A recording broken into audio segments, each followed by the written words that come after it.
Fink, president and founder of RaceMart. Recently, we just did volume 1 of Racing with Methanol. In that short technical video, we started out with the main points of how to race with methanol and be successful. We touched on some of the subjects such as lubrication when running methanol, and also how to keep water out of your oil, which is absolutely critical. There's a lot of people out there who have never raced with alcohol and think they know how to do it, and they start a lot of false rumors, and they give people false information. So the whole purpose of this video is to give you the correct way to lubricate and keep water out of your oil based on 30 years of racing with methanol experience. The first thing that you want to do is when you get your alcohol, you want to mix top lube 2 ounces for every 5 gallons of methanol. This is a bottle of typical top lube that is unscented. These run about $8 to $9 per bottle, maybe $10 per bottle, and each bottle has incremental marks on it. Each incremental mark is 2 ounces. So you just put your finger there, measure 2 ounces into your 5-gallon jug of alcohol, shake up the 5-gallon jug, you're done. And everything will be lubed in the top of your motor, so you don't have to worry about your piston rings. It will lubricate all of the rubber in your fuel lines, O-rings, seals, and things of that nature, so you just don't have any problems. The next thing that we want to talk about is after you're finished racing for the day with methanol, the thing that you want to do is you want to lube the system so that you don't have any rust that may start forming on the inside of your cylinder walls. And again, keeping your either carburetor or fuel injection throttle body completely lubed while you're not using it. And how you do this is you open up with your hand the venturi. In this case, we've got a Ron's toilet. In the case of if you're running a carburetor, open it up all the way. Use a little bottle of WD-40. Normally comes when you buy a WD-40 by the gallon. They give you one of these. Spray it down into the venturi liberally. Spray it like this into both sides. Close it. Turn your motor over 3 times. 1, 2, 3. Do that procedure 3 times and you will have absolutely no problem with the motor after you're done racing for the day. As we discussed in the first video, alcohol mixes extremely well with water. It also absorbs water. So the one thing that you want to do, and this is critical, is to keep water out of the oil in your motor. As the motor gets hot, and depending on what the temperature is, you can have water and an alcohol mix get into your oil. And you want to get it out as soon as possible and as fast as possible. How you can do that is by using a breather tank such as this. In our case, what we have is we have a number 12 AN line that comes from the valve covers here and goes into a T-fitting into this tank. You have a breather filter element and a tank below. Now, here's an example of just how much water did not go into our oil because we had a breather tank. And the breather tank has a petcock on the bottom. You just open it up.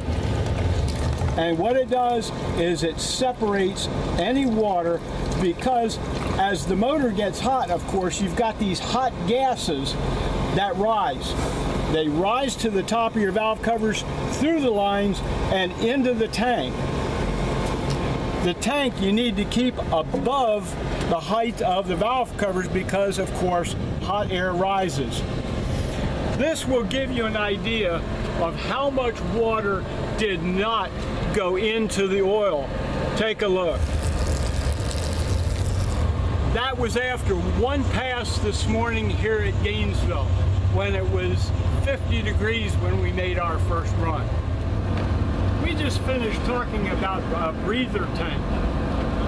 Some racers are inclined to use a vacuum pump. In our case, with a small block Chevy motor with a wet sump oil system, Rare & Morrison did an article on their website about 3 or 4 years ago that recommended, if you're running a bracket motor, that could be either a small block or a big block with a wet sump system, and all you're doing is bracket racing or superclass racing, the benefits that you get from that vacuum pump and the wear and tear that it puts on your motor does not justify, number one, the expense or the wear and tear in their motor, and they recommend not to use a vacuum pump. But you do have to have a way of getting those vapors out of the top, or excuse me, the bottom of the motor. And that's why a breather system is extremely important. Some racers are using these evac systems made by Moroso and some other folks that use the valves on the collectors of the headers, and then they have them plumbed from the tops of the valve covers to these valves. We highly recommend do not use these, because those valves will stick. At some point in time, I guarantee they will stick. And when it happens at the worst possible time, and you'll lose a round. Don't do it. It's not worth it. But you have to have a way of getting those gases out, and we recommend using a tank, even rather than individual breathers. Don't use those either. We have found from experience, at some point you'll wind up losing one. And then again, you'll lose a round. They're not worth it. The next critical subject that we need to discuss with racing with methanol is your oil. As we talked about, alcohol mixes real well with water, and it also absorbs water. What happens is when your motor shuts down and it cools off, with a conventional petroleum-based, or even a just conventional synthetic oil, the oil will separate from the water and the alcohol, and that oil and alcohol will settle to the bottom of your oil pan overnight after you're done racing. So what happens the next morning, if you don't keep it mixed, the next morning when you first go to start the motor, all that oil and alcohol is on the bottom of your oil pan. Guess where your oil pickup is? Right there on the bottom. When you go and start the motor, the first thing your bearings see is a shot of water. Don't use conventional oil when you run methanol. You need to use an oil that is especially formulated to work with methanol, such as Joe Gibbs driven oil, and what we run is semi-synthetic XP5. It's available at RaceMart.com and other places. What happens with this oil, not only does it offer superior protection, but it's specially formulated to work with methanol. And what happens with this oil is it keeps all liquids completely suspended in the solution, so that any water or alcohol that happens to get into the oil pan does not separate. It keeps it completely mixed, and that way it will always lubricate your bearings and you don't have a problem. When running methanol, change your oil every 25 passes. Do it religiously. Don't ask any questions. Don't push the limit, and I guarantee that your bearings will look great. We just pulled the motor out of our car and went through it this winter. The motor had 335 passes on it.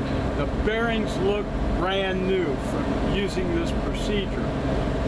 Additionally, what we use with our car, which will double the life of your engine, and especially when you're running with methanol, is we use an AccuSump system.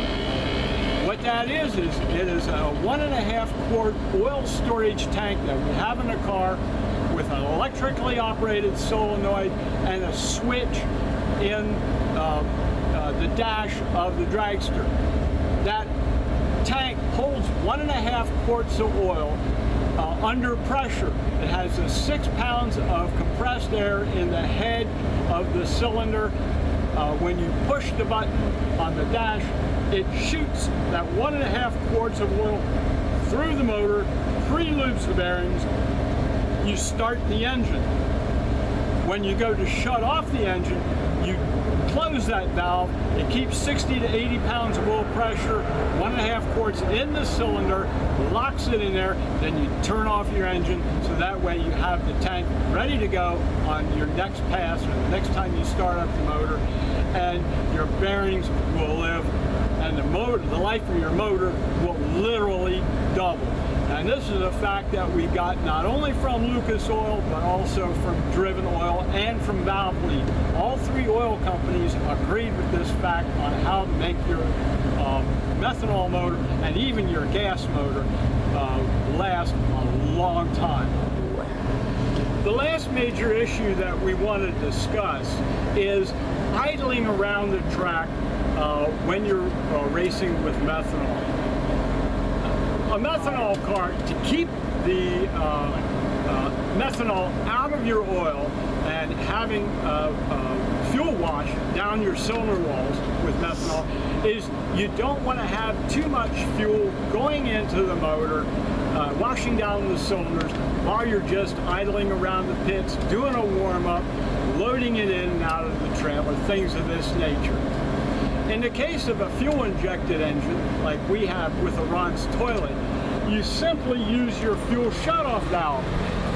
When you start the car, you push it in all the way, of course, so you get a full fuel. But once the car starts, you pull it out just a little bit, and you use an exhaust gas temperature gauge, which is a Type K thermocouple right here.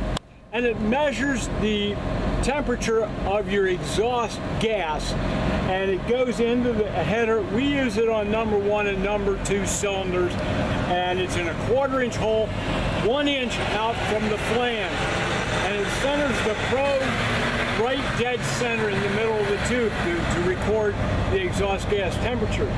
Then we have our EGT gauge right here in the cockpit, and we watch that temperature. When you're idling around the racetrack, warming it up, going into staging, coming down the return road, you want to keep your exhaust gas temperature between 500 and 650 degrees. If you do this, I promise you, you will not get any fuel wash, and your oil will last a lot longer and it won't be polluted. You can tell if you have too much fuel going through your motor, you're not burning it up, if your oil starts turning a milky color, and it's because you're not following one of these procedures. If you're running a carburetor with a methanol engine rather than a Ron's toilet with that is a fuel-injected car, when you set up the carburetor at an idle, when you want to idle just around the pits or whatever, what you need to do is you need to adjust your fast idle and your metering blocks so that when you're idling, you can watch your exhaust gas temperature, and again, keep your idle temperature about 500 to 650 degrees. It's the same basic principle, except you have to make that adjustment on the metering blocks, and chances are your carburetor has adjustment screws on each side of the metering block, both front on the primary and the secondaries, and you make those adjustments, and again, you'll have very, very good results. Very successful, and you will go very fast. Again, this is Paul Fink with Race-Mart Incorporated. We hope we have taught you a lot. You've learned a lot. Happy racing.